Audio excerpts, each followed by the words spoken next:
Recorded live from their studio in Los Angeles, California, it's Brett and Alex in the Super Beard Show. This week, Happy New Year! How was your holiday? Any plans? And, as always, Patreon presents Fan Q&A. The date is January 13th, 2023. Support this podcast at patreon.com/superbeardbros. My name is Ted Coonrod. Enjoy the show! Ladies and gentlemen, welcome to the 13th ever episode of the Super Beard Show. I'm Alex over there. There's Brett. Ted, hello. I can see his feet. Ted's back from a long vacation. What's good? Hello. Today's episode is called Dana Scully's Shoulder Pads, thanks to Jake Terrell. Thank you, Jake. From the Terrell Corporation. Thank you so much. Jake's Dana Scully shoulder pads, let's be honest, though. That's like 2 decades worth of shoulder pad. She wasn't a trendsetter. She was just riding the wave. No, that was Apex. That was like the height of the movement. I don't know about that. End of the movement. Height of, yeah, I think towards the end of the movement. The last ride, the last hurrah of the shoulder. Yeah. The last big surge of the shoulder pad. She was an icon. We're not alone in this room. And Little Pants Lisa's in the corner looking like a Mortal Kombat character in her hoodie and her N95 mask. Pretty hardcore. She's chilling. That's Ted. That's exactly why she's wearing a mask. And that shaking that you just heard, Ted is babysitting a dog today named Onyx, a little black pug. The 3-year-old puppy? 2-year-old. 2-year-old? Okay. I don't know why. Yeah. A tiny tot. I don't either. Yeah. Like he's over there motioning to be the number 2 on his hands as if he can't talk. Like, yeah, you got a microphone.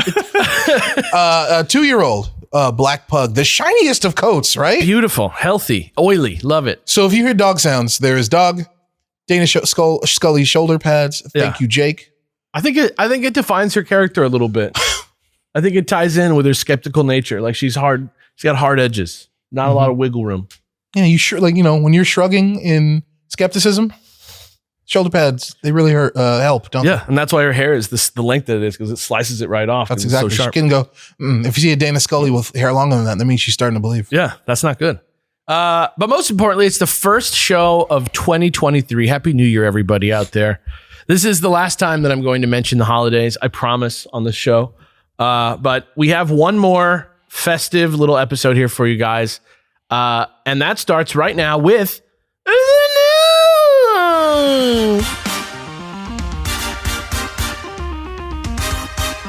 We like that one? Yeah. You want to stick with that one? That's fine by me. I'll try to do one, but more goofy. Than that? Yeah. The news. Gosh. I didn't want to say garsh, so I came up with my own phrase, gulch. I don't think it's as good. Legally distinct, though. Yeah, that's true. No one's gonna get me. No one's gonna tag me on it. My news is Game of the Year 2022. What's your Game of the Year and why is it your Game of the Year? Ooh. My Game of the Year for 2022 came out earlier in the year. It's called Ghostwire Tokyo.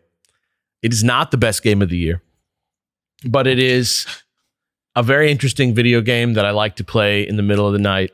And it vibed with me really hard. I really like Japan. It has really fun, weird combat that feels very like action gamey. It's not really a horror game. It's like a self, those things that you like to watch that like probably like the royal you like to watch out there. That's like a guy walking around in Japan. Oh, well, like first person videos, high quality. Yes. Yeah. Okay. Exactly like that. Yeah. Like this game is that, like it captures like a portion of Tokyo so well. Like it feels real, but everybody's kind of been raptured. So it's kind of like very lonely and dark and alone, and it looks photorealistic a lot of the time. Oh, it's perfect for escaping your guys' depression. It kind of is, because it's also kind of like Japanese Ghostbusters game. Like it's pretty like hokum, jokum, spookums. Now I want Japanese Ghostbusters. It kind of like give it a shot. You're going around, you're gliding around on rooftops, you're collecting souls into little pieces of paper that you like upload to the phone line because your like inventor friend who's outside of the rapture zone is like restoring humans to their soul. It's very Ghostbusters-y. All right. Yeah, I gotta say, a totally surprising game that I think no one in America gives a shit about for some reason. But it's fucking good. So that's my game of the year. Okay. What's yours? I like Elden Ring. Yeah. I mean, damn. I think that was my favorite game that I played this year. That came out this year. I think. Like, what is even on the list? Shredder's Revenge. Nope. Like, great, but not the game of the year. Yeah, it's not my favorite game this year. You know, just high intensity combat that demands your attention. It's got it in spades. The series has always had it in spades. And I'm a guy that loves exploring areas and being rewarded for that exploration. And as we all know, this game is significantly. Sorry, I'm just looking at Ted moving the dog with his foot silently to try to be quiet. It's very funny. This more than any other Souls game before. Like this game has all kinds of things to explore. Tops. Yeah, it really like Breath of the Wild is one thing, and I think Elden Ring is the game that really is like the first big game that I feel like somebody played Breath of the Wild and was like, I'm going to digest that, and then like made a response to it, like internalizing what Breath of the Wild had in it that was kind of interesting and kind of like made a version of that. And something about the like sort of like find your own adventure thing of Breath of the Wild mixed with the like sort of Vati-Vidya-ness of Dark Souls, like the like wow, you know what I mean? Like man, the guy's become an adjective. He is though, like you know exactly what I mean, right? The sort of like non-linear, non-active storytelling that the game does. Yeah. It's not I don't use the word submerged, but narrative elements that must be discovered as opposed to put right in front of your face. Yeah, it's like narrative elements that like do not care about you reading them. They're just there. Like everywhere that you go, there's lore to see on every like item description, every piece of dialogue.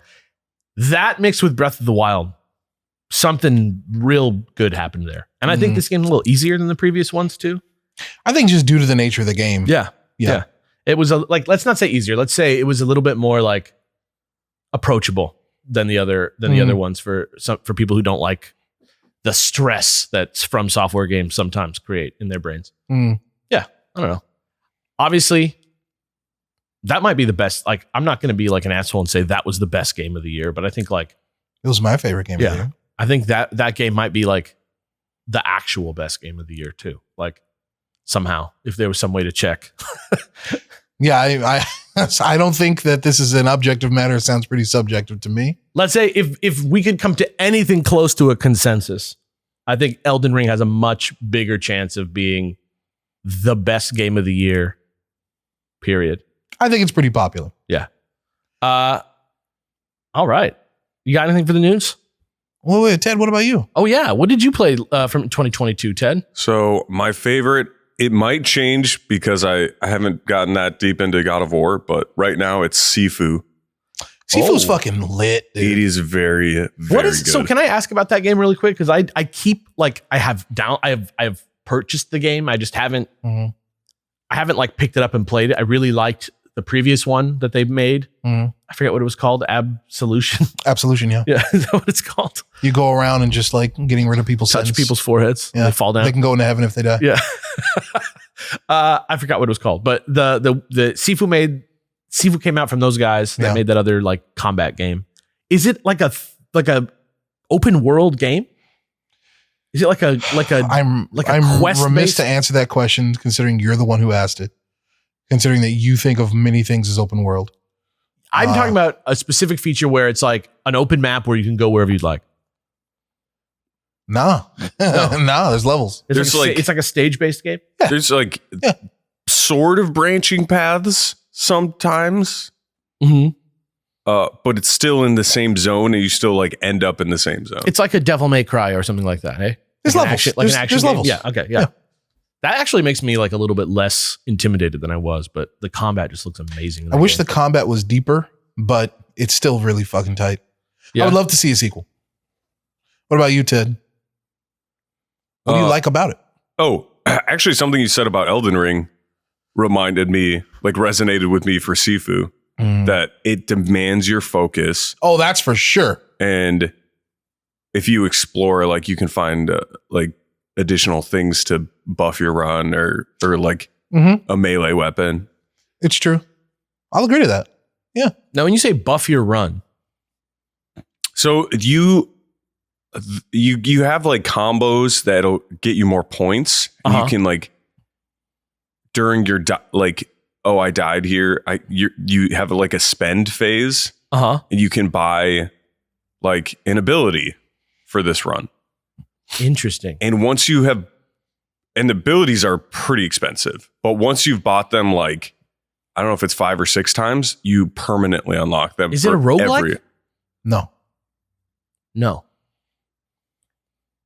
Just levels. So when you say run, you just mean level? Like right now, I have put a significant amount of time in it. I feel like maybe 10 hours, and I still haven't beaten the first level. Damn, really? Yeah. Oh shit. Okay, so a lot of the things that everybody's saying are getting me hype right now about playing this game. So I'm not gonna keep asking spoilery questions. But good idea. That's really interesting. That's really interesting. I want to play right now.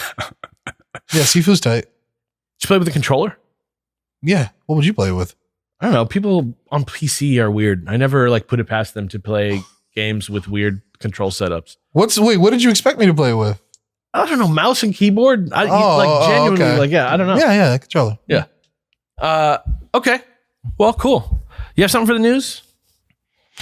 Everything that I am going to talk about today has to do with generic New Year's type stuff. Oh boy. Yeah. Okay.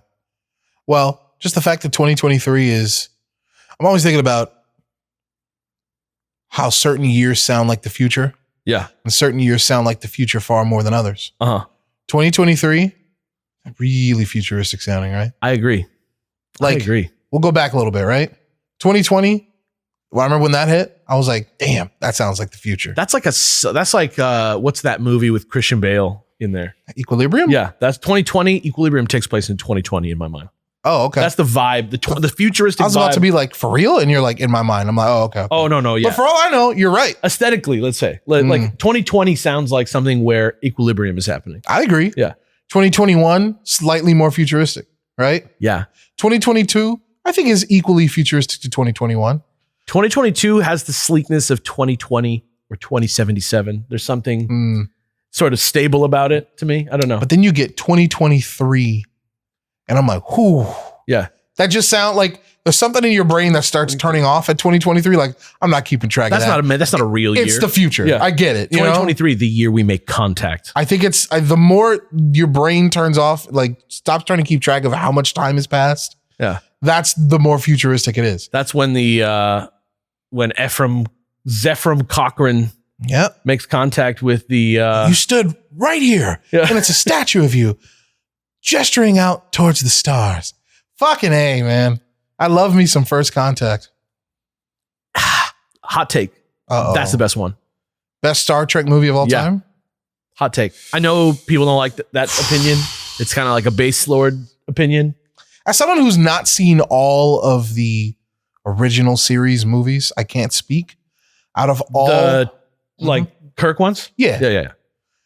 Out of all of the Star Trek movies that I've seen, it's my favorite. Yeah. Jean-Luc, blow up the damn ship. Yeah. It's so... No! No! Dude. It's so good. It's so good. And I get that, like, it a lot of the stuff that we like at least that I like about that movie is the same problem that people have with the more recent Star Wars or Star Trek stuff, which is that, like, it's very just like an action movie more than it is like... That's real. A sci-fi quandary episode. Yeah, there's not much. There's not many hard decisions being made. But I think that's why that scene stands out so much. Yeah, the hard decision that's a Picard-ass movie. But First Contact stands out because it is like an action-y thing for these different characters that aren't in a world of action. That's why it's exciting. Well, the point I was making is that, like, because it's pretty action heavy and less heavy on the social conundrums. Yeah. The one scene or two where there is, oh no, I take that back. Like, you've got Data's hard choice at the end. Yeah.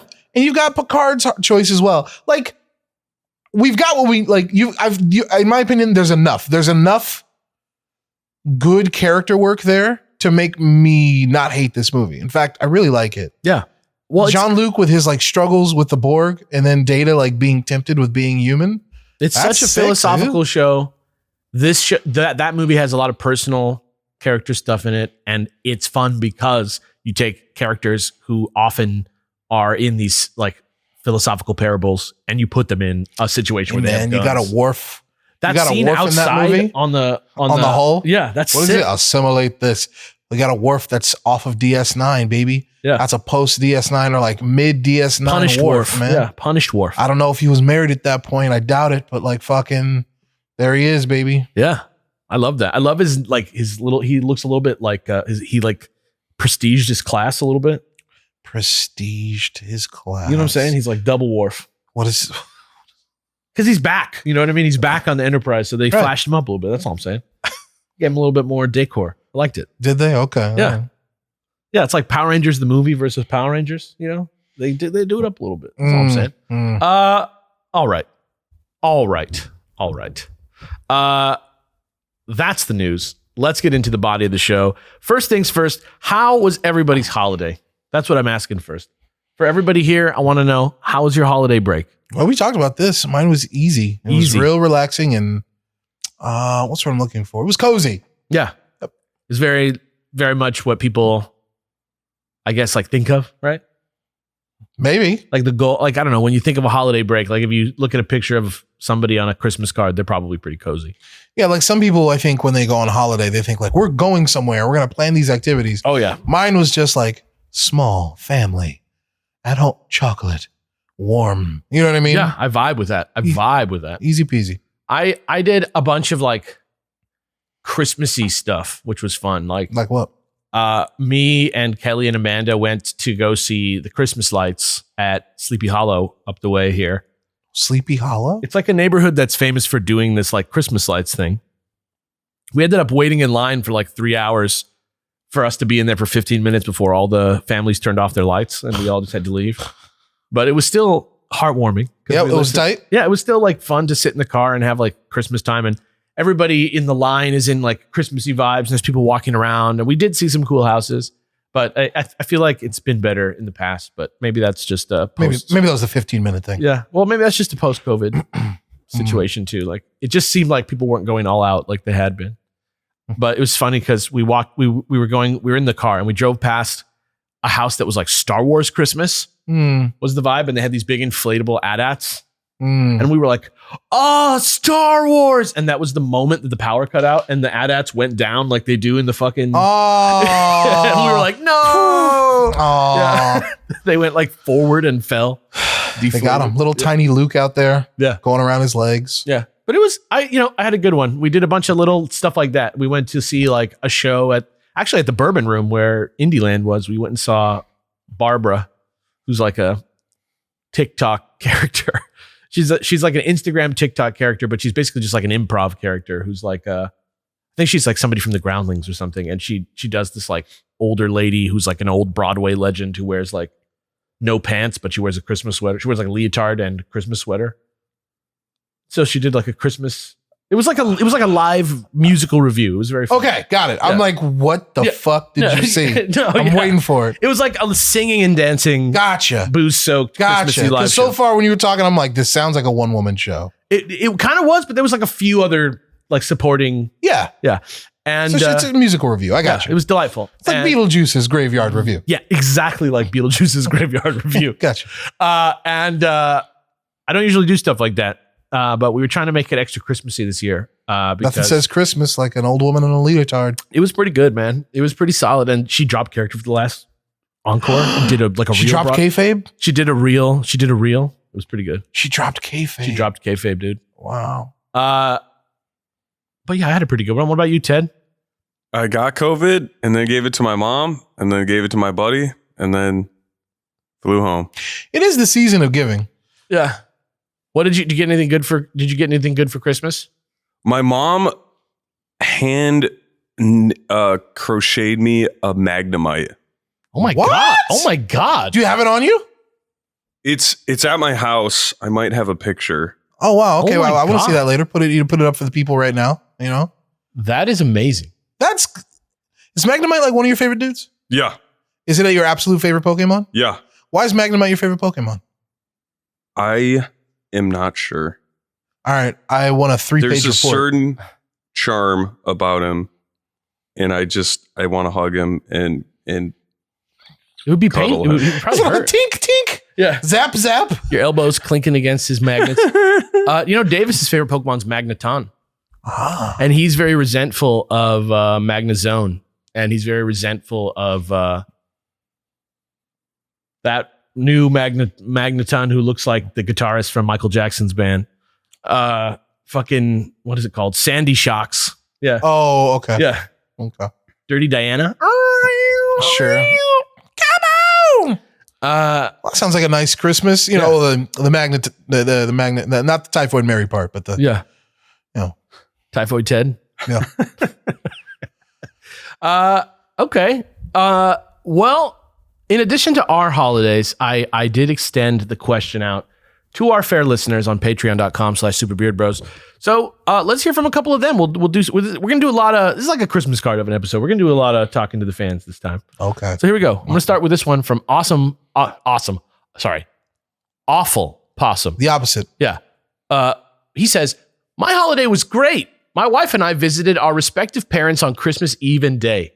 My wife surprised me with a PS5. I'm shocked she manages to find one. She also grabbed, written the present tense. I'm shocked. She also grabbed Ratchet and Clank. I'm shocked she manages to find one every week. This is the first time she's given me one. I'm a precog. Yeah.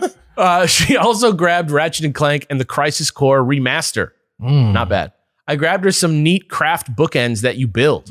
They got these LEDs and are small dioramas. Oh, that sounds cute. That is cool. That's cool. I've seen stuff like that on YouTube. We played some card games and built some puzzles while watching Glass Onion.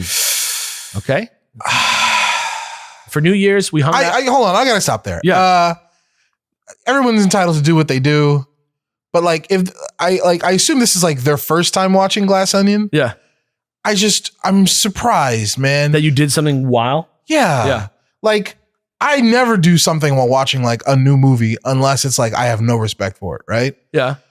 Especially like a fucking murder mystery. I'm just a detail oriented. I'm not roasting. I'm like, just in awe of a different how way and of why'd living. you do that? You know what I mean? I feel that. How and why'd you do that? All right. That.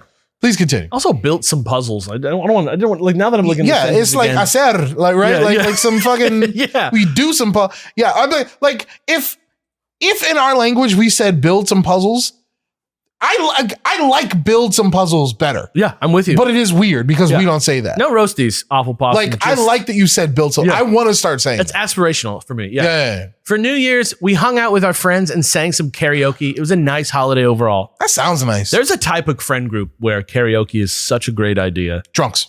No, not. I mean, that's definitely one group. Okay. But like, there's a group of people. Weebs. Yeah, weebs. That's another group. Yeah, that's another group. But I think it more has to do with just people who are willing to go out there and put it out there, and people who aren't willing to put it out there. And I think if you have the right mix of groups, karaoke can be timeless.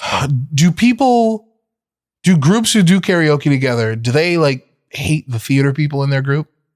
Like, because they're good? Or maybe not even necessarily good, but like obnoxious? Don't have the shyness. Yeah. So they do hate them for that. Whenever I go to karaoke, first of all, I slaughter it. That's my thing. No, I love karaoke though. I'm just kidding. But a lot of the conversation as I get up and make a fool of myself confidently is around the fact that I do that. But do you think people resent you for it? Like the group? Not like in a real heartfelt, deep, true way that's what I'm stops us from being friends. But in that way where like, probably they're like, we don't want to see you do any more songs. And you're like, and I'm like, I know you're only saying that because you really, really like it. I'm gonna do 3 more. Like, what? DMX? You got it. No, I do not do that. I'm not. This one goes out to the guy cleaning all the shoes for the bowlers. This one goes out to Nancy making all those nacho plates in the back. Stop. Yeah. What? All right. That's that. Thank you, Awful Possum. That's good. That sounds real cozy. That's very Brett-like, very cozy. A PS5, pretty wild. Yeah, that's a good one. It's a pretty good one. The respective parents thing, I empathize with that. That's a tough one. It's a tough one to navigate. All right. This one's for you, Brett. Oh, no. You gave me the fucking wall of text, Don't worry. There's more walls. Wait, scroll up. I don't know who wrote this. Oh, yeah. There you go. This is from Kevin Van D. Yep. It's a cool name. Kevin Van D says, this was my second Christmas with my partner and the first in our new house. So there was a lot to be excited about this year. We each, unbeknownst to the other, got each other gifts that we can enjoy together. Oh, okay. She had gifted me a life-size Lego Iron Man Infinity Gauntlet. Oh, that's cool. Whoa, wait. Just the gauntlet. Yeah, I think the gauntlet. Okay. Yeah. Oh my God. Okay.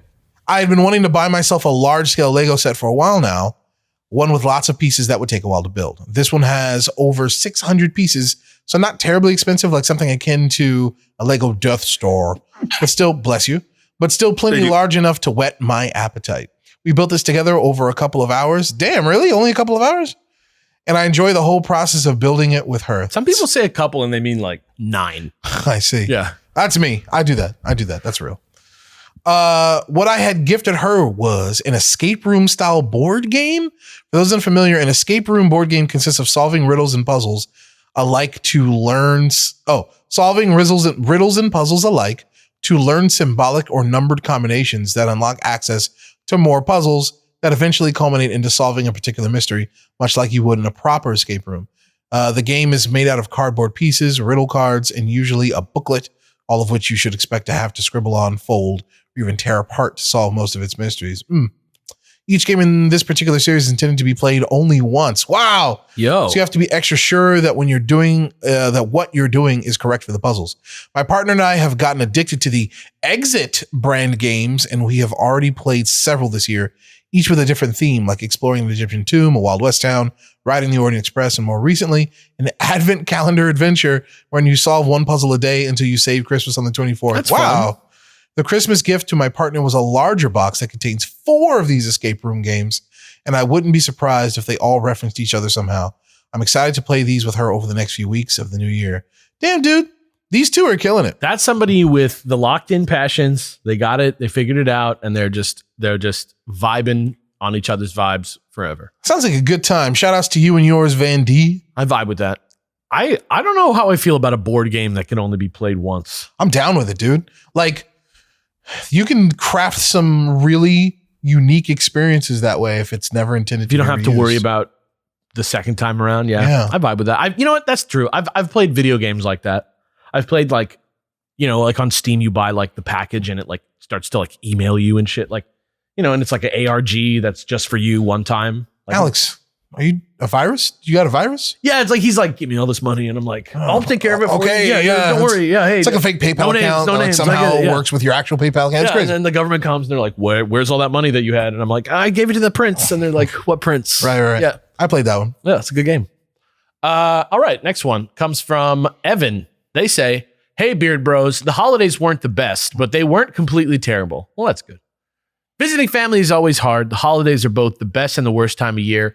Back in December, I got my first real job as a roadway designer / EIT, and I'm finally making real money. Now I can use my disposable income to spend money on the things and people that make me happy, like you, bros. Oh, okay. Thanks for all the laughs, and I hope y'all have an amazing 2023. Well, Evan, I guess that depends on how quickly you're going to send the money. Give us the money. I want to comment on that. I don't believe that my happiness comes from spending money on the things and people that make me happy. Mm-hmm.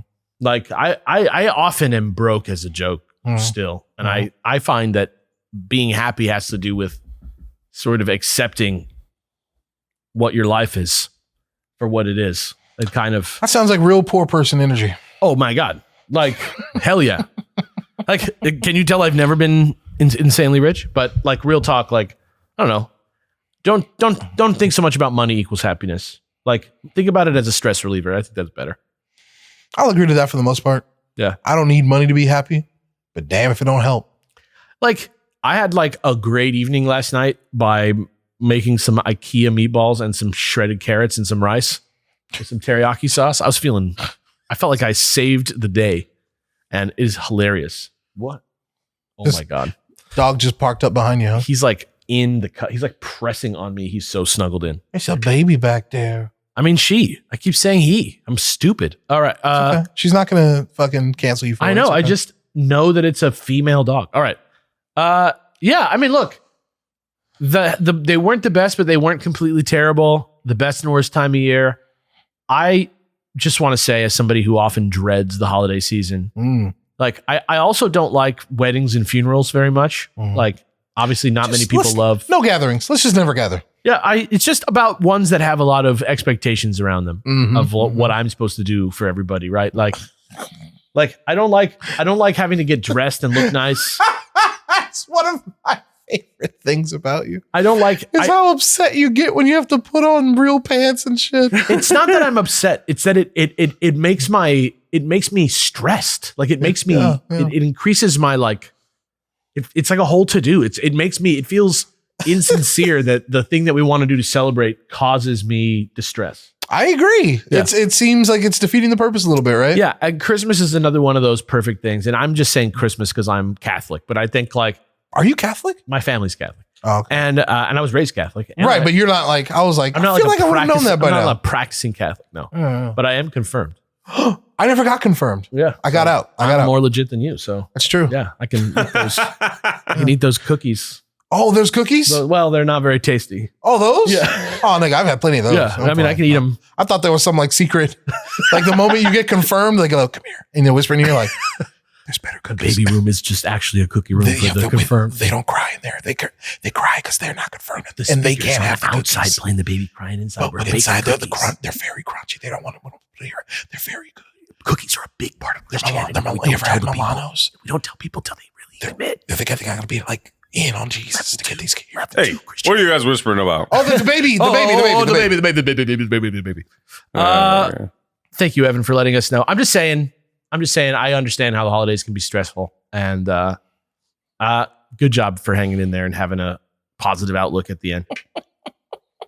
I don't know. I'm just still laughing at the idea of like, hey, y'all eat Milano cookies in here. You're not supposed to see that. Get out of here. You're making the baby sad. Oh man. Gas him. Did I ever tell you about the time that I got really curious before I had my first communion? And I went up there to the line during the Eucharist, and the priest held it out to me, and he's like, "The body of Christ." And there's a password you're supposed to say. Yeah. It ain't that hard to figure out what you're supposed to say to get that. But I didn't know the password. And so I was just like, he was like, "The body of Christ." And I was like, "Thank you." Did you get one? No. Yeah, somehow he figured grabbed your head and lightly jerked you aside. Get out here. Get out of here, kid. Never had the wine though. Never had the wine. It's not great. It tastes like Manischewitz, to be honest with you. I assume that's also not great. My mom has take-home communion in her fridge. Like for what purpose? Like so she doesn't have to go to church? Yeah. Oh wow. Okay. So somebody blessed it and now it's in the fridge. Yeah, they were in like hourglass containers where the top and bottom was sealed. So the body of Christ on ice. Yeah. She's got that shit. If you consumed all of that at once, would you like eventually be able to throw like some sort of holy bolt or something? I think so. You don't want to mess with that. Yeah, like not a lot, right? Because you're not Christ, but like something one divine small. shout. Yeah. Right. Like if you ate like 3 boxes that were blessed of those wafers at once, could you like if a vampire was near you, would they be like, "I don't feel good"? You know what I mean? I think so. Okay, fair enough. Like as real as that shit is, like if we're saying like I'm Catholic, 100%, I believe that I am consuming the flesh of Jesus. Right. I think if I was consuming the flesh of Jesus and a vampire tried to get me, that would be like legit. Like I don't think you could stop them if they really wanted to kill you because you're just a dude who ate a bunch of crackers. If I ate like all the crackers and then he sucked my blood, I think he'd be done for. I don't think he'd be done. I think he would be like have acid reflux that night, and that'd be that. What if I had the wine though? You could you could copy paste one fish. Dude, if you use that hard, you can save a species right there. Yeah, that's true. You gotta save that. You do megalodon. You gotta save that. Okay. All right. Next one's for you. This one's from Joe Zapp. Christmas was interesting. I live in Western New York, and there was a massive blizzard / bomb cyclone that shut us down for close to a week. It was a wild time, and if you get a chance to check out some of the videos, it is out of this world. Cars were buried in snow, so a lot were just left behind on the roads. It looked like an apocalypse movie. We weren't allowed to leave our house, so we spent the holidays inside. It wasn't too bad because I was still with family and got to play some games with friends online. The worst part about it was shoveling out the driveway, which took over 2 hours for the 4 of us. As for New Year's, the one thing about living in Western New York is it can be 15 degrees one week and 50 the next. So by New Year's, most of the roads have been cleared and a lot of the snow had melted. We pretty much treated New Year's like Christmas and met up with the rest of the family and friends. Bless you, Ted. Thank you. It was a one-of-a-kind holiday season, and it really felt like a Christmas movie or special, lol. Joe Zap Industries. Yeah, snowed in Christmas almost. Not snowed in, but snowy. There's something so romantic about it to me. The idea of getting stuck somewhere because it's too snowy. Yeah, it certainly never happened to me. It's very, I would imagine, same. It has not happened to me. It feels like it would be very liberating. Do we know what the word liberating means? Yeah, like let's say it's Christmas Eve and you get snowed in so you can't go anywhere. You're like, oh, I guess I don't have to worry about Christmas anymore. Like, oh, like none of my obligations are going to happen now. So it's come back to you in those pants. Like you don't want to have to. Well, but what it creates is a sort of like ramshackle sort of like, because assuming you're going to try and celebrate the holiday anyway, it just creates a very romantic situation. It's about lowering expectations for you. Yeah. Well, like, have you seen the Bill Murray Christmas special that's on Netflix? Came out a couple years ago. No. It's like he's about to do like a special on TV or something at this hotel, and then it like gets snowed in, so nobody can come except Chris Rock shows up at one point, and he like talks to like a couple that was supposed to get married that night, and like the band who's the chef, like the chefs at the hotel happen to be the band Phoenix. It's like there's something fun about that setting as a Christmas setting for a Christmas show. I don't know. I'm just saying. I'm just watch all Christmas stuff. You know what I'm saying? That's a good one.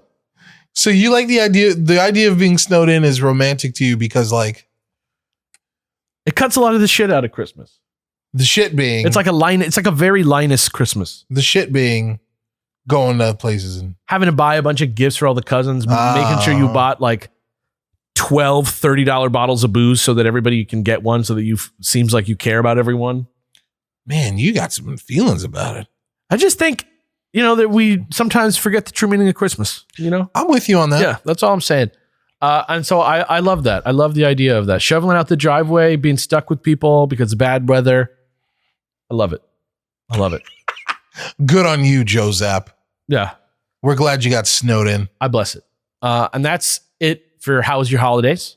Thank you guys for submitting. We appreciate that. But now we're going to move on to our next, exactly the same thing, which is about New Year's resolutions. Resolutions. This is a hot button topic, I think, in the blogosphere every New Year's. Oh boy. Because I feel like as much like traffic as like posts about like losing weight or whatever, like the common New Year's resolutions are, as much as those posts get traffic, I feel like also a rising trend is people being like, actually, New Year's resolutions are horseshit, and here's why.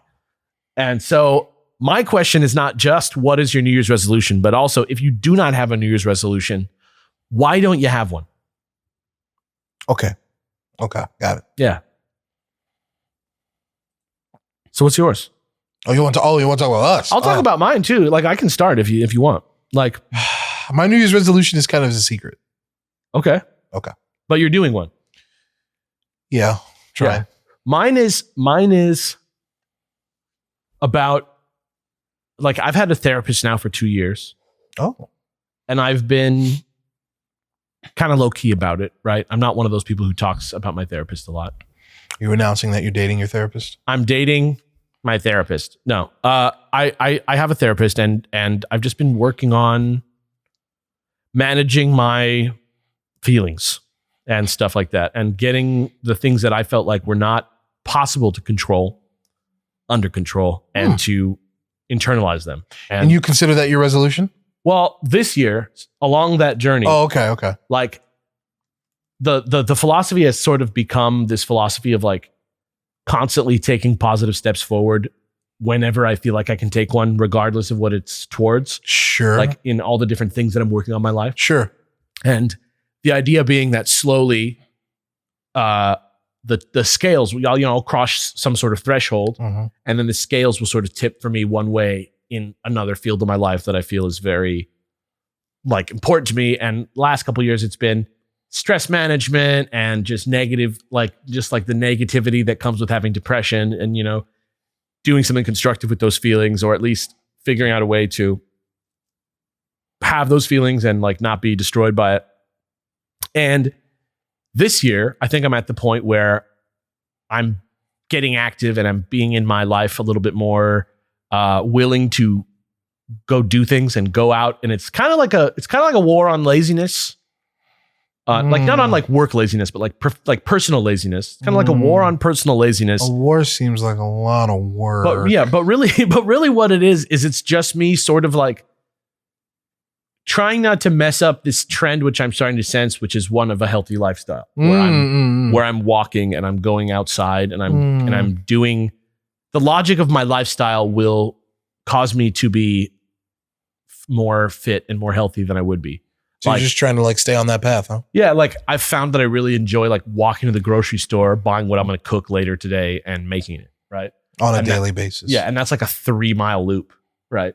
So that's like a thing, right? That's like it's like, I'm not like having to set aside time for exercise. I'm just going to get dinner. Yeah. And so to me, that is part of the plan and all that stuff, just kind of looking at 2023 as the year where I start to feel healthier. Well, that's wonderful. Yeah.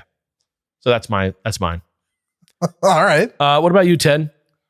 I don't know if I'm not calling it my resolution, but I am.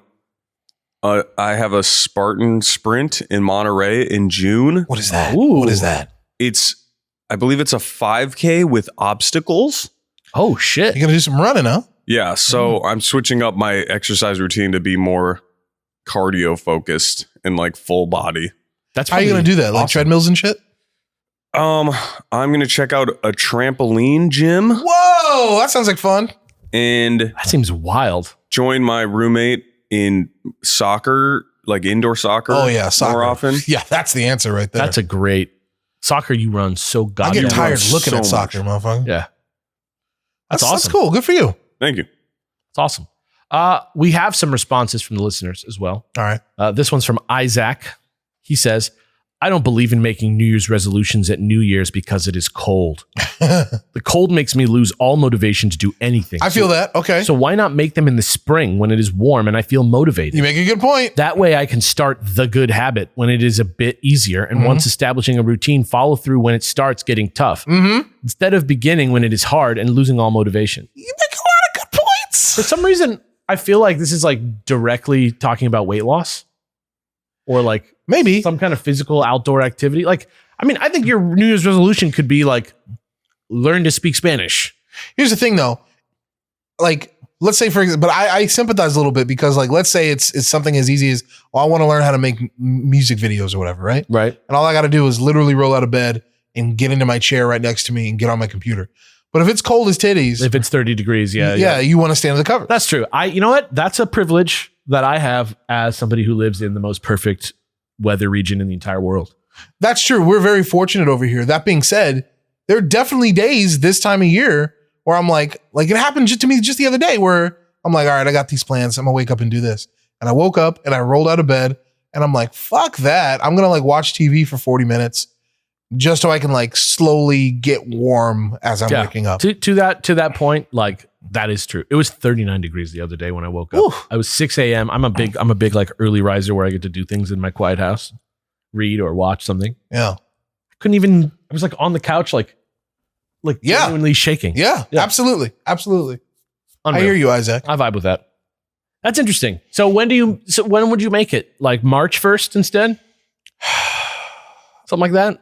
What about like right after tax day, April? Oh, that's good. Some kind of like spring cleaning. Yeah. You know what? Spring clean your life. Yeah, spring life cleaning, bro. Yeah. All right, here's one for you. This is from Axed. Generally, I don't think that New Year's resolutions work. We should be able to make life changes any time, but it is a good excuse to reflect. Since COVID-19 began, I've found myself stressed out a lot and quick to anger. Going forward, I'd like to take more care of my mental health to live a happier and healthier life. I don't think you're alone, Axed. Man, talking to Little Pants over there. She's a therapist, right? She can't hear me. She's got her headphones on. Man, like, you want to talk about industries that hit booms during the pandemic? Oh, yeah. Holy shit. It's like dog walkers and therapists. So kind of the same thing if you think about it. Ooh. Yeah, dude. I feel you, Axed. Best of luck to you. Yeah. I mean, Yeah, I think New Year's resolutions kind of like exist because we have them, because it's like a thing. People like the idea of a clean slate at the start. It gives you like I like that he says, I like that it's a good excuse to reflect, but it's also like a cyclical time switch. Like the idea of a New Year's resolution exists probably just because if you feel any romance at all towards the beginning of a new year and so many things in life are chained to the year, you know, it's a chance to do what you did last time again. It's attractive. Yeah, starting now. So it does make sense why it's now, but I wouldn't say that I've made all my life changes on January 1st. Exactly. Yeah. Okay. Next one comes from Mary, who says, New Year is a difficult time for me as it's the anniversary of a particularly harrowing moment in my life. Oh, shit. But it has set the precedent for my resolution every New Year since. Okay. Just keep going and don't stop. However hard the last year may have been, however hard the next year may end up being, stick with it. I can make it so long as I don't stop trying. I feel you, Mary. Everyone's responses so far has been like, man, I just got to stay up. And I'm like, I get it. Get through it, bro. I get it. No one's been like, I'm going to learn how to speak Klingon. Yeah. Like, no one. no surface level stuff at all. Yeah. I think that 2023 is the year that is really going to feel a lot different than the last couple of years. That's because it sounds like the future. That's true. I think that aliens are coming. Oh, yeah. That's what I was getting to. No, I'm just kidding. But yeah, I think this year is going to be a big departure from the past few years. Is that your way of telling me that I'm that like Beard Bros is going down and it's going to be replaced by like reaction videos? A fitness channel? Yeah. Perfect. Yeah. Yes, it is. Oh, okay. Here you go. Marissa says, all the lame shit bundled into one. Have better habits, lose some weight, work out more consistently, go back to therapy. There it is. Read more, stop wasting time on social media. I tried this last year and this is my redo. Hopefully I'll get 1 or 2 done this time and build up from there. That's vibes. That's a lot. That's a smorgasbord. If you can separate the idea of starting on a change in your life from failure, that's probably tight. Like if you do, like the more what you just said, That's applies huge. to everything. Yeah, like Say it again.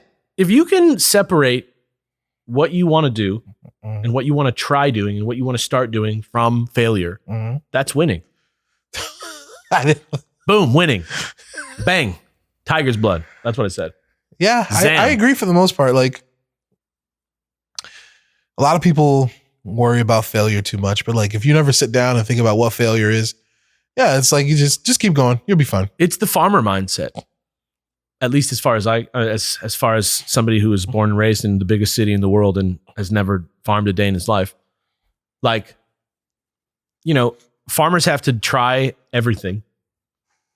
They have to set out to get max yields from their crops. But all different kinds of variables can cause things to go wrong. It's not just you messing up that causes failure. It's, you know, aliens. It could be aliens. It could be the weather. It could be, you know, a machine suddenly breaking or just some freak thing, you know, whatever it is, a fucking pandemic, whatever it is can like fuck your shit up. And then that just lowers your yields. But you don't think like, I'm not a good farmer. It's just like kind of like this thing that is like alongside your work that you have to like make balance with. And I think that's a better way to contextualize failure than setting out on new ventures and thinking like, am I or am I not going to completely succeed at this?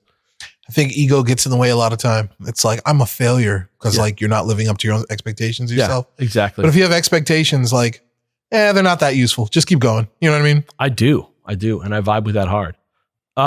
Next one comes from Al, who says, my New Year's resolutions is to try and really have more balance in my life. I'm a single dude with no family commitments who's been in the Marines for over a decade.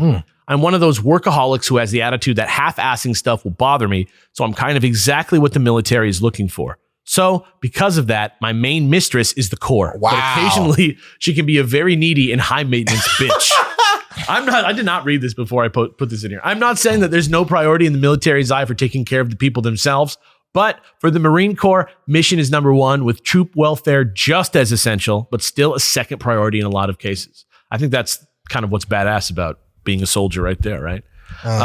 These last few years have been harder than usual, and doubling down into work has kind of killed a lot of joy in other aspects of my life. I don't work out as much as I used to. Sleep is non-existent, and my enjoyment of simple things like video games or even just hanging with friends became very stressful because I would always have work on the back of my head. I feel that.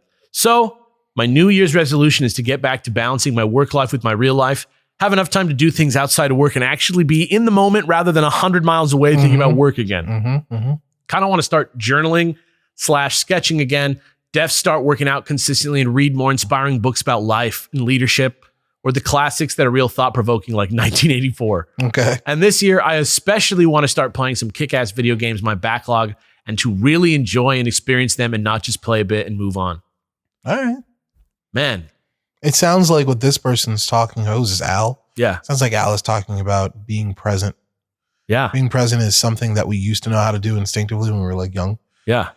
And then you kind of forget how to do it and you try and multitask and whatnot. Especially nowadays when like we were just, someone earlier was talking about like, yeah, we put on this movie and we also did these other things. Like we're so used to splitting our focus when hyper focusing on something can be kind of, I think it's like, as someone who's never touched that stuff, like those types of drugs. Yeah. I think that's why a lot of people probably like Ritalin.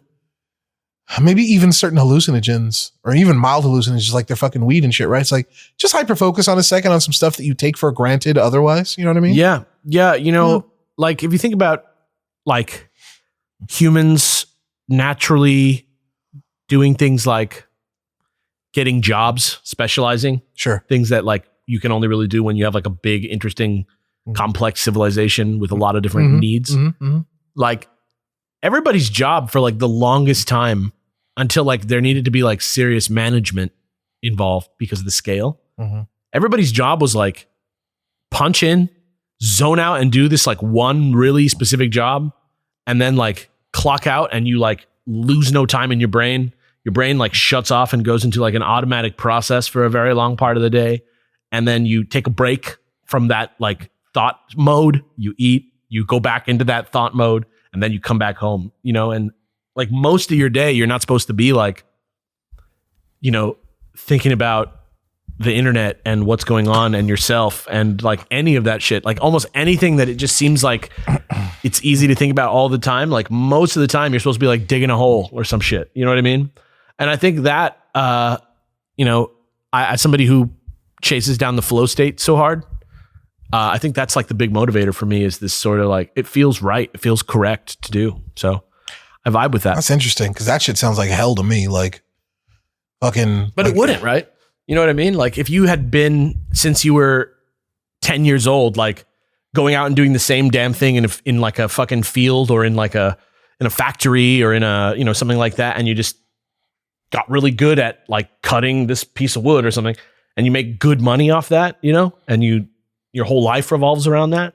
There's something manageable about that. I can understand the benefits of that type of work as part of like your daily routine. But I'm also not going to make the claim that you did of like that's like natural and what people used to be doing. Cause like I thought when you were setting that up, I really thought you were going somewhere else. I thought you like people are supposed to just like fucking hunt and forage and shit. You know what I mean? It's similar. Like I think hunting and foraging is the like original version of that type of job because you need it. Like you got to go do it. And you don't really think, you're not like getting poetic about it. You're just like doing it because you have to do it. And I think, well, there's not that many jobs like that anymore in the group of people that I'm speaking to on this podcast, at least. I think there's room for most types of jobs and still being present. And I think being present is like the thing I was talking about originally. And I think we've all just forgotten how to do it. Yeah. Like finding the joy and the beauty in like simple, small things, like whatever. Eating. Literally. Yeah, sure. Like instead of watching TV while you eat, which like I do all the time, we all do all the time. Like when's the last time you slowed down and closed your eyes and like thought about the taste and ate that shit really slowly? Yeah, totally. Or, you know, really turned everything off and maybe did nothing and just thought, you know what I mean? Yeah. I think most people do that in the shower. I think that's why like people think they're geniuses in the shower. It's like, nah, bro, you're not distracted by anything. We used to do this. You know what I mean? Yeah. And I think being present is hard to do, but very rewarding. And it sounds like Al might feel better taking some action to be present more. Yeah, like I get the romantic appeal of the military very well. Like as somebody with a life that's very like online, very like motivated by a lot of different things. I have like 10 different jobs. You know what I mean? Like my head's all over the place all the time. I see the allure of something like the military, but I think it's easy to conflate the actual military itself and the lifestyle of being in the military with the thing that is kind of soul nourishing about that type of work, which I think is the focus and the lack of questioning of yourself. Like like when you're in the Army or the Marines or the Air Force. I say the Army and the Air Force because that's what much more of the people. Armed forces. Well, the people that I know around me in San Pedro and stuff, they're from the Air Force and the Army and stuff. But like, it's so you don't have to do a lot of you know exactly what you're going to do every day. Yeah, because people tell you. Yeah, that's what I mean. Like it's not necessarily the tasks that you're doing that are like always the greatest, but it's that really, really comforting knowledge that you're doing the right thing. I think that's some people like that. I imagine you would do very well in the military, specifically because you like having clearly defined goals and tasks that you can accomplish. How do you feel about that? Do you agree with that or no? I think for the reasons you gave, I agree. Well, what's the reason that you wouldn't like being in the military? The limitations on like hygienic things I've heard. What do you mean? What do you mean by that? Like I've heard you can only use like 2 squares of toilet paper or whatever. And you can only take like however many long showers. Gotcha. Or like times where I couldn't wash my hands or something. All right, what if you could be in the military, but like bathroom time was all TED time? That's a dream life. Best of both worlds. I have fantasized about like doing boot camp to get like fit. Me too. Get that boy into Starfleet. He'd love that. Starfleet. Get that boy into Starfleet. Oh my God. We should all join Starfleet. Would you? Are we living in the current world or are we living in that world? It's like 10 years from now, we're 20 years younger than we are now. And Starfleet. Did you say it's 10 years from now? It's 10 years from now. We are 10 years younger than we are now. Yeah. And Starfleet's like, hey, we're looking for recruits to like be the Federation of Planets. Like it is Starfleet, but it's the one from the show. Yeah. And we've already got warp travel and yeah, in 10 years, all that's happened. Zephram Cochrane happens this year. Sure.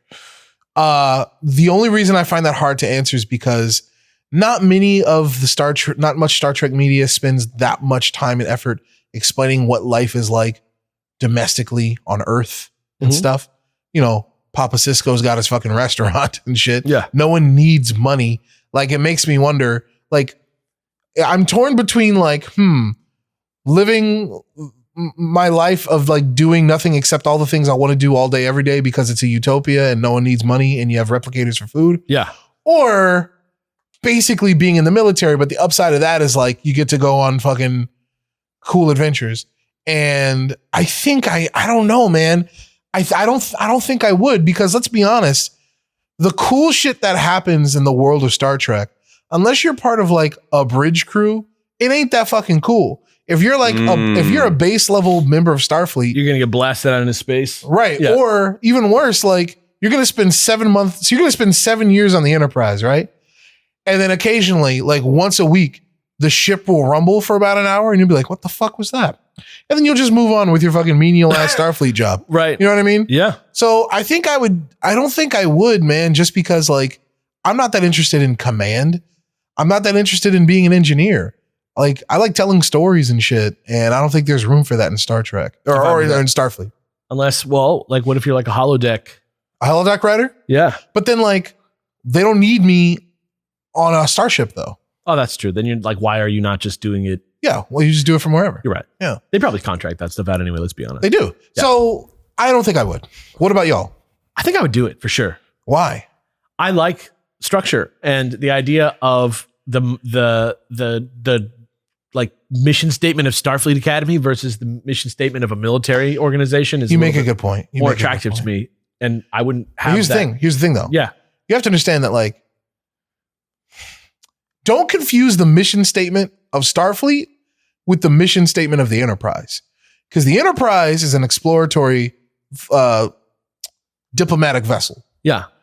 But if it's wartime and you're in Starfleet, you're a soldier. Yeah, but Starfleet's not necessarily all about being a soldier. No, it's not all about it, but it's a fucking military organization. Like they're not calling each other admiral for shits and giggles. No, I agree. But I also don't need to I'm not trying to go on an officer track anyway. No, I suppose you wouldn't. I'm here for the regimented lifestyle and the fact that I'm not going to be playing war immediately.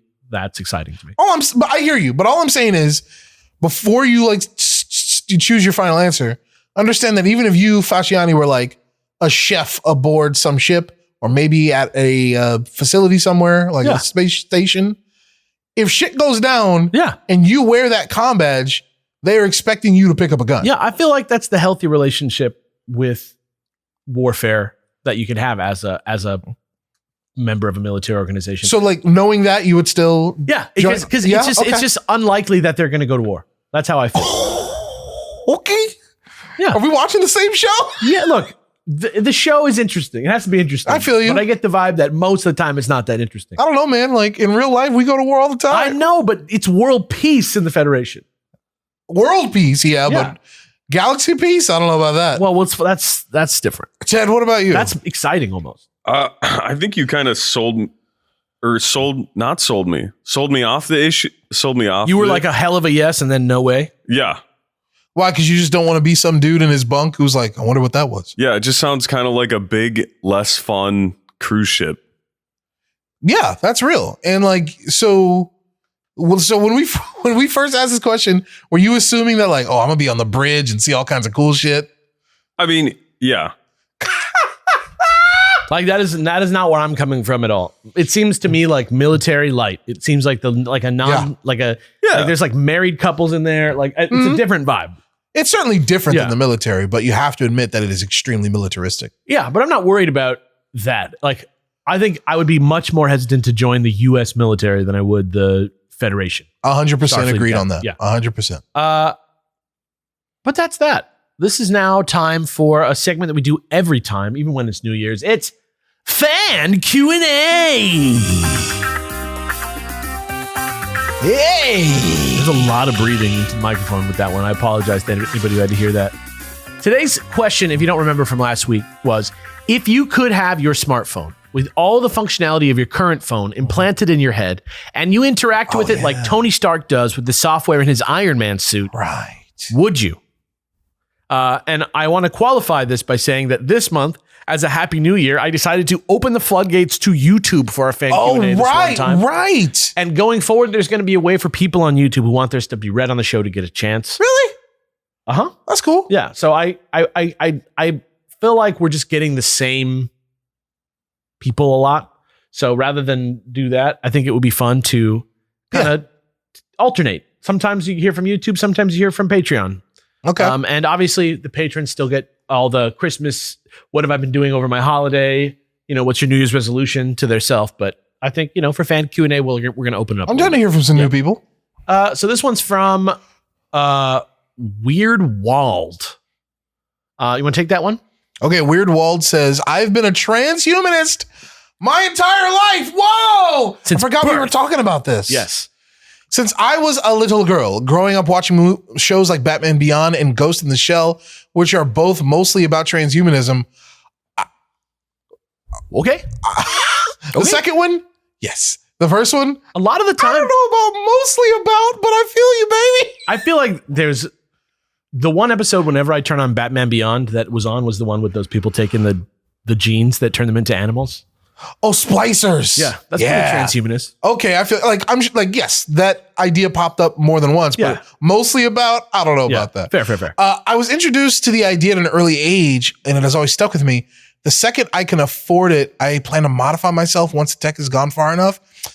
What's most fascinating to me isn't that this is a person who hopes to and plans to modify themselves. Hell, that happens every day. Right? It's the fact that they are self-identifying as transhuman already. Transhumanist. Yeah, sure. Yeah. That's fascinating to me. Weird Wald, that's some weird shit, man. Good for you. I love the enthusiasm. The thing that's interesting to me about it is how much media is playing a role, in your opinion. Sure. It's like it's not really like it's not gonna be like the transhumanism necessarily from Ghost in the Shell or Batman Beyond. Right. But the theme of it is exciting. And so your game, anyway.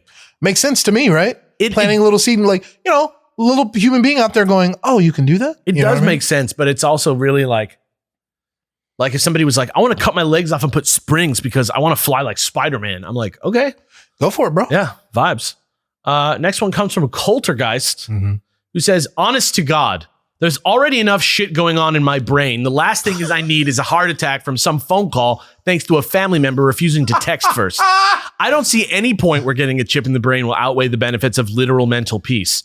That being said, I do tend to meditate. So the idea of some Neuralink kind of hits the opposite spectrum of the mindfulness that comes with meditation. Sure. Pretty much on all points, I see transhumanism as a step back from what makes us us. Fair enough. But hey, I haven't seen the future, and maybe my views will change due to new developments. For now, though, the Musk microchip has a 0% chance of happening for me. Fucking totally makes sense to me. I think there's a lot of assumptions being made here about what the experience is going to be like. But maybe that's just the fault of my question. I think the most interesting thing from Coultergeist here is like, I don't see any point where getting a chip in the brain will outweigh the benefits of literal mental peace. And I think there were plenty of people that said the same thing about mobile phones, where it's like, I don't see any point where having like a little phone on me where people can bother me at all times when I'm expected to be on call all the time will outweigh the benefits of mental peace. You know what I'm saying? I can see that. And from a product design perspective, though, more practically, like, wouldn't they just put a fucking silence feature? Correct. Yeah, like, absolutely. Does that change your like feeling? Like, is that the development that you were waiting for? Like, I can understand where Coultergeist is coming from. Like, I feel the same way, but it has nothing to do with mental peace. It has to do with like, I don't trust that tech. Right. But like, I find that argument funny, the mental peace one, because shit, man, like we don't even, if most of us don't even have mental peace today with how connected and expected to be online and connected we are. But then again, maybe Coultergeist is aware of that, considering that they like to meditate. Yeah. It just sounds like notifications are the main thing that they're worried about here.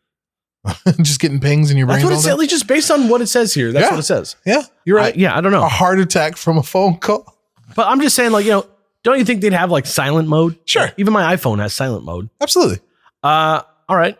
Next one from Massa Dusalo. Let me read that. Massa Dosalo. I think, yeah.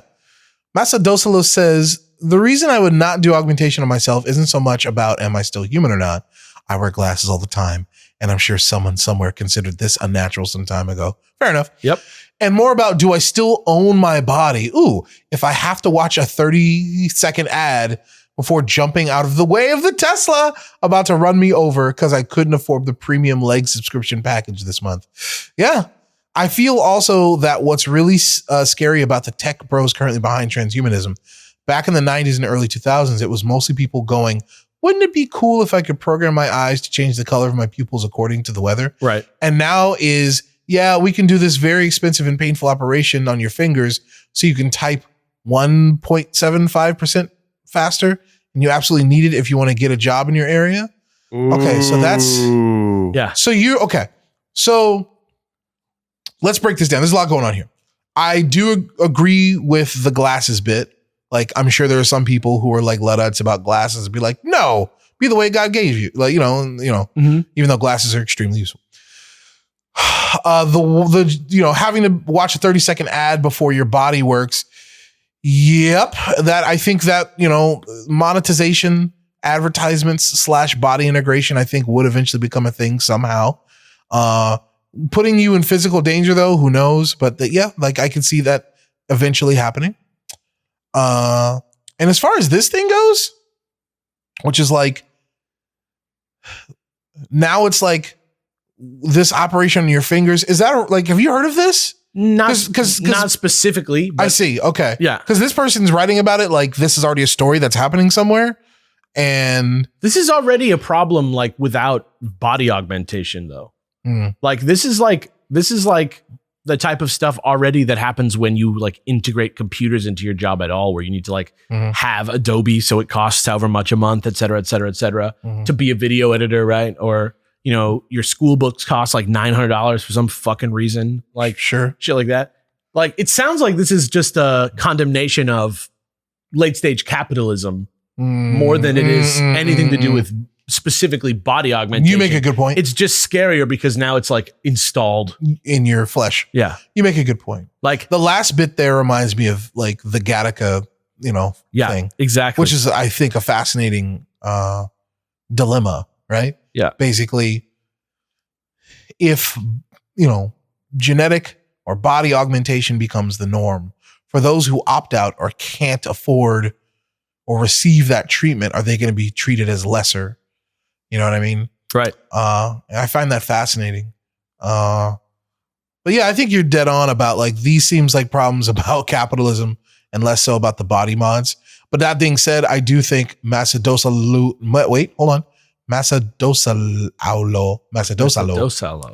I think the things you're bringing up probably would happen.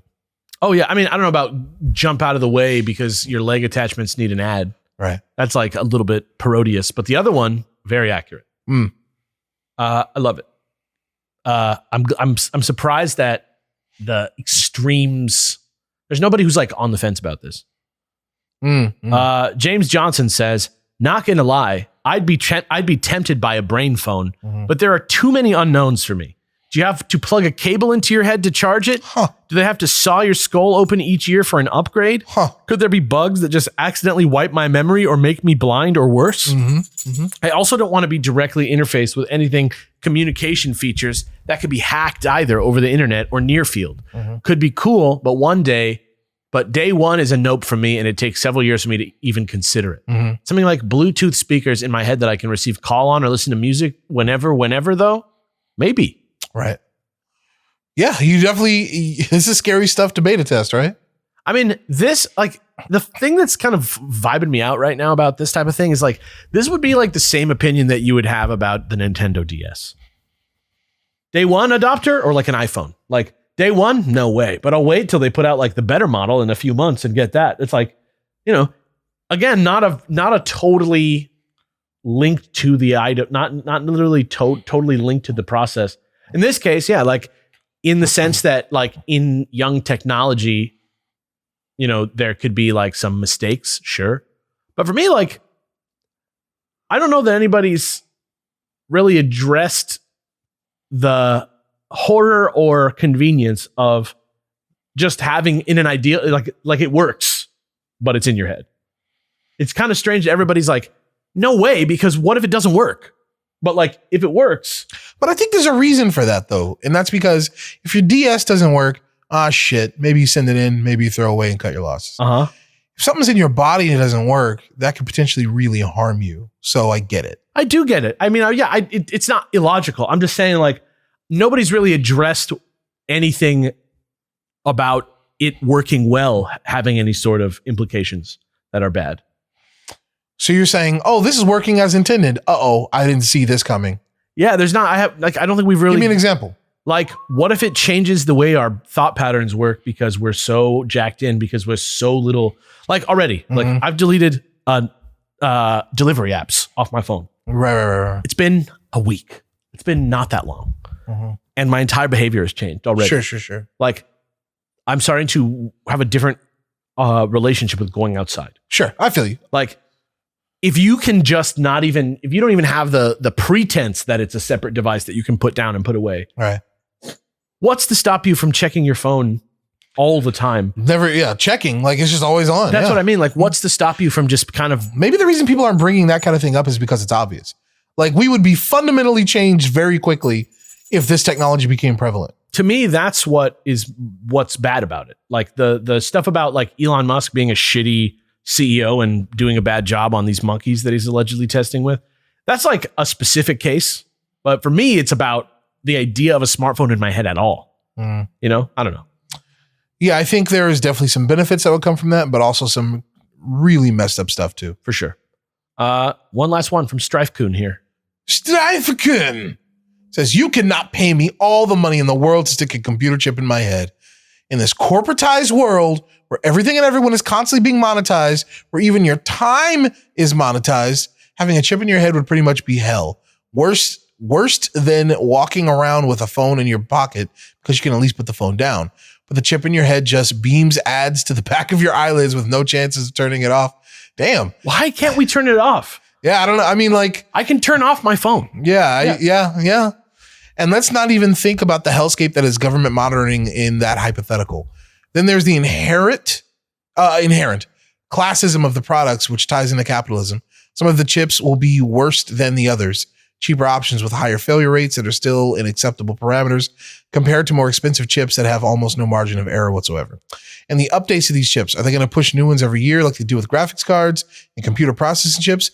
Brain surgery is already dangerous, so are we just going under the knife constantly? There's already lots of issues with medical tech as it is, pacemakers needing updates or they stop working. Wow, really?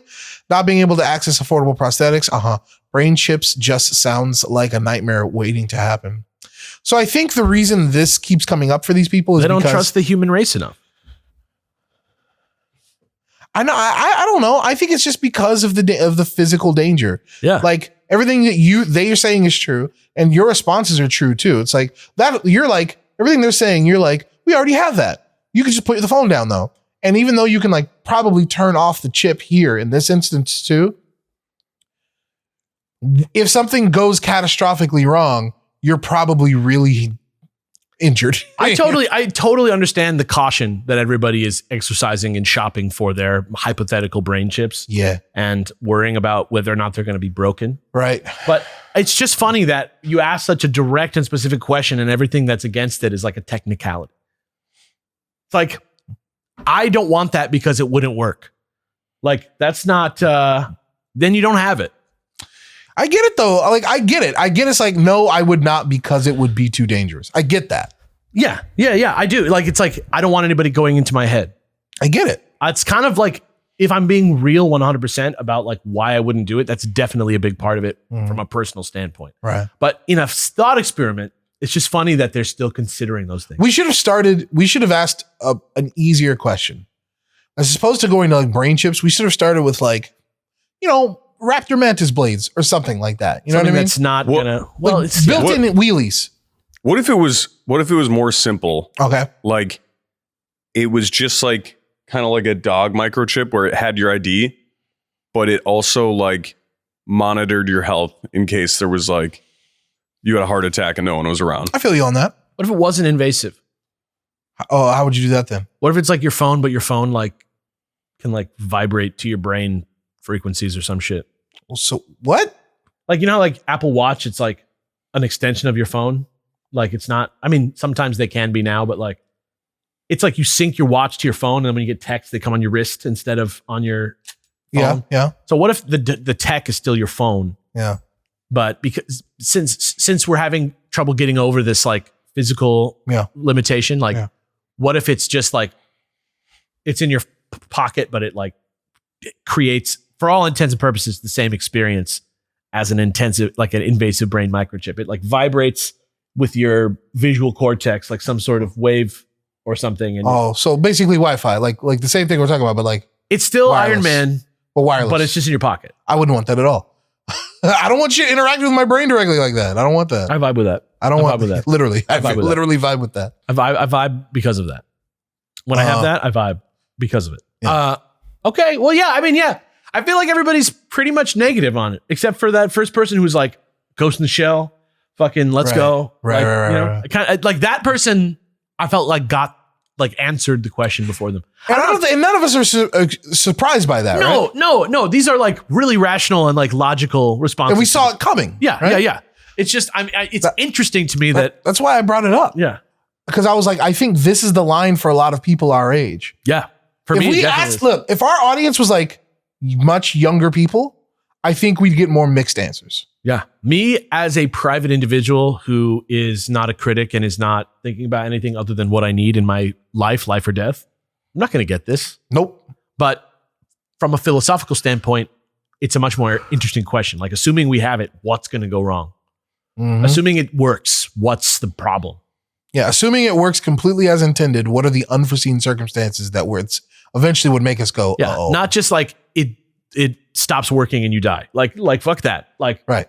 I'm talking about the actual technology of being able to access technology. Right. If it Like- works as intended, what are the unforeseen circumstances? Yeah. And there would be a lot. Yeah. Interesting question.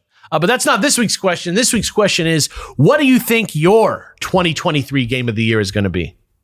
The game I'm going to enjoy the most in 2023? Like, yeah, if we do this same episode in a year's time and we do the news at the top, what's going to be your game of the year?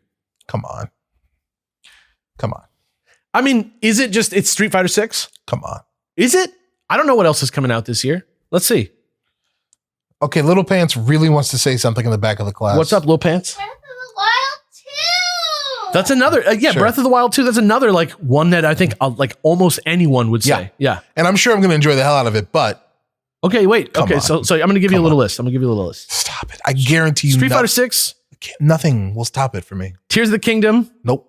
Diablo 4, Final Fantasy 16, Nope. Star Wars, the next Star Wars Dark Souls, Star Wars, the next Star Wars. Harry Dark Potter Souls. Hogwarts Legacy game, Nope.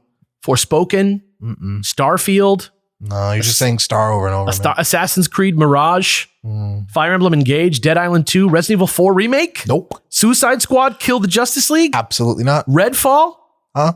Redfall, that like, that like shooty. You mean Street Fighter? You mean Street Fighter 6? Yeah. Ted, what about you? Yeah, I think it's going to be Breath of the Wild 2. What about you, Alex? Silk Song, Lies of P. Huh? Remember that Pinocchio Bloodborne game? Stop it. That's a game. Stop it. It's a game. My game of the year 2023. I don't think it's going to be Street Fighter. Sure. Well, what's it going to be? I think it's going to be Final Fantasy 16. Oh, wow. Okay. But I don't know. The reason I think that is because I think people aren't going to like Final Fantasy 16 and I'm going to like it. What, were you just looking forward to being a contrarian? What does it mean? No. So a thing that always makes me excited about video games is a game that's like really polarizing. And Final Fantasy 16, there's no doubt that it's being made by like amazing game developers, right? Some of the best Square Enix developers, the guys that worked on Final Fantasy 14, which is like the most beloved Final Fantasy game right now.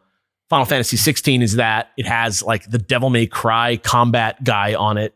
It doesn't have a party. It has all this kind of wild. Final Fantasy has no fear with reinventing itself mechanically every time that a new numbered game comes out. And I think this one's going to be one that is really good and interesting that not a lot of people are going to like.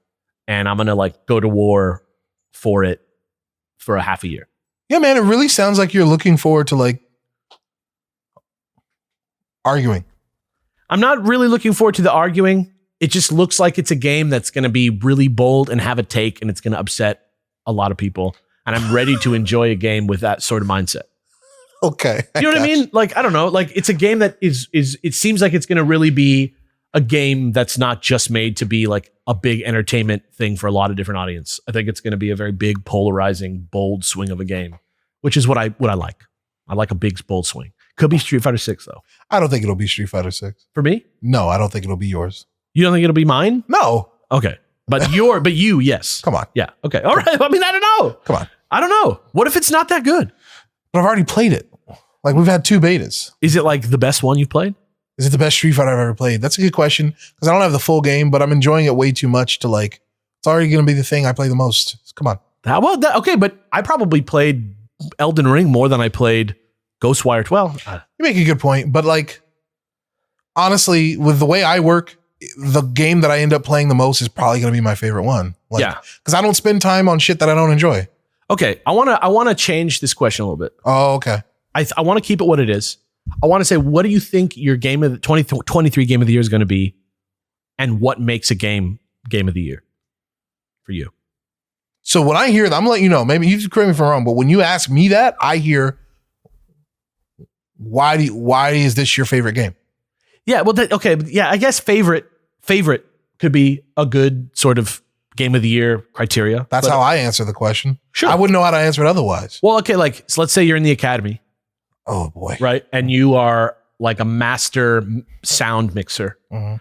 and they say which movie has the best sound. It's not necessarily going to be the best movie, But as the sound mixer, maybe that's really important to you in a movie. So you might say that's the movie of the year for me, even though it's maybe not your favorite movie, right? I hear what you're saying. That's how I feel about Ghostwire Tokyo. I don't think it's my favorite game of the year, even. I just think of all the games that came out this year, it was the most like emblematic of like, it was like a fresh new thing that I'd never played before. That was really good. But see, I appreciate that specificity, which is why I appreciate the specificity of you being like, this has the best sound mixing of all the movies that came out this year. So I don't see, for me personally, I don't have use for the phrase or phrases like game of the year.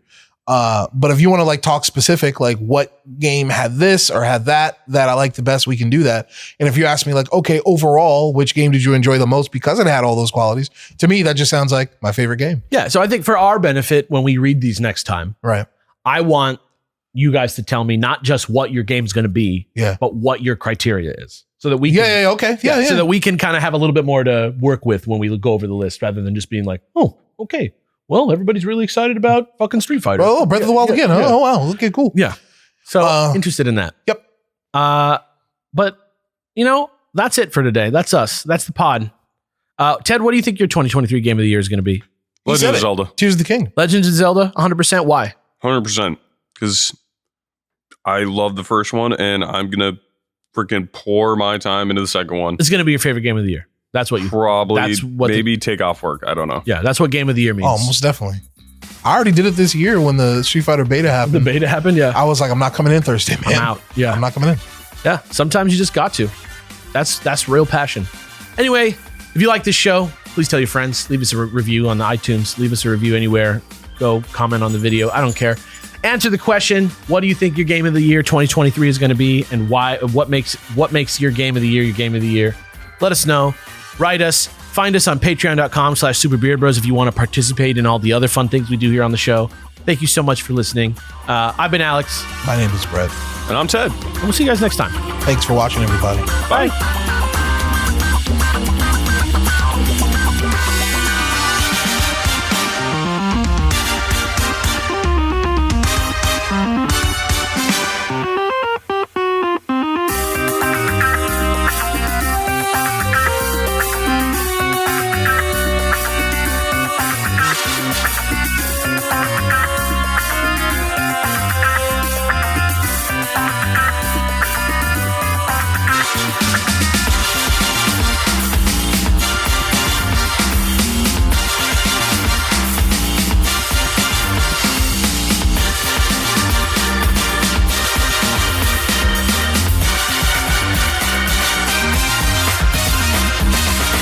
It's Ted Coonrod.